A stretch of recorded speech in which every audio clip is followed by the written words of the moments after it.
साहब, आज हरियाणा सरकार ने अपना बजट पेश किया है विधानसभा में। क्या आप पुरानी पेंशन के संदर्भ में उस बजट के बजट के ऊपर कुछ बोलना चाहे, क्योंकि आप एक अच्छे अर्थशास्त्री रहे हो, तो इसके बारे में आप बताएं कुछ। नहीं कुलवीर जी, इसमें अच्छे अर्थशास्त्री की बात तो नहीं है, लेकिन इसमें यह है कि भाई हम इकोनॉमिक्स पढ़ते और पढ़ाते हैं और इस बजट को बहुत गहराई से अभी नहीं देखा, लेकिन मोटे मोटे आंकड़े जो है इसमें देखे हैं। और सबसे बड़ा आंकड़ा जो इसमें निकल करके आया है वो पेंशन के ऊपर जो खर्च है उसके ऊपर निकल करके आया है। आप पिछले अभी एक हफ्ता या 20 दिन के अंदर अलग अलग महत्वपूर्ण पदों के ऊपर बैठे हुए लोगों से अगर आपने सुना होगा जो ये कह रहे हैं कि भाई पुरानी पेंशन लागू कर दी तो इस देश की अर्थव्यवस्था, भविष्य की पीढ़ियां खत्म हो जाएंगी। तो ये आंकड़ा जो इस बजट के अंदर दिया गया है वो ये कहता है कि ये इस तरीके के बयान नीरी बकवास के अलावा कुछ नहीं है।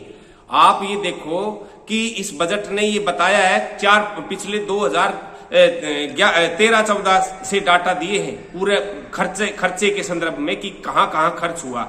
उसमें ये खर्चा भी निकल करके सामने आया है कि पेंशन के ऊपर 2014 से लेकर के 2021-22 आज जो बजट पेश हुआ है उस तक कितने % खर्चा हुआ है।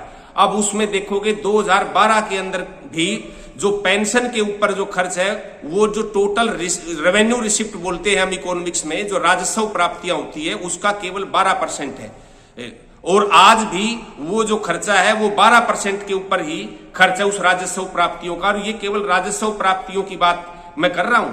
उसके अलावा अगर कुल जो प्राप्तियां होती हैं, बजटीय प्राप्तियां, जितना पैसा अलग अलग जगह से आता है जिसमें राजस्व प्राप्तियां और पूंजीगत प्राप्तियां होती हैं शामिल, दोनों का जोड़ कर लें तो 7.16% जो है वो पेंशन के ऊपर खर्च हो रहा है।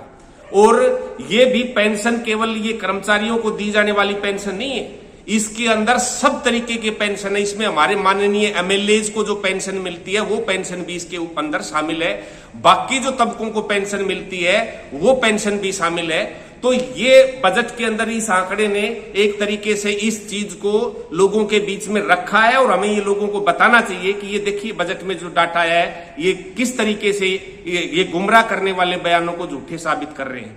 पूरे के पूरे अगर लोगों को, क्योंकि अभी तो कोई एनपीएस के कर्मचारियों को तो पेंशन दे नहीं रहे, जो पुराने कर्मचारी हैं उन्हीं को पेंशन मिल रही है। अभी मैंने कल एक डाटा और विश्लेषित किया, आप देखोगे कि जितने कर्मचारी 2001 के अंदर काम कर रहे हैं लगभग उतने ही कर्मचारी अब काम कर रहे हैं अभी भी। और जो पॉपुलेशन है तब से लेकर के गुना पॉपुलेशन बढ़ी है।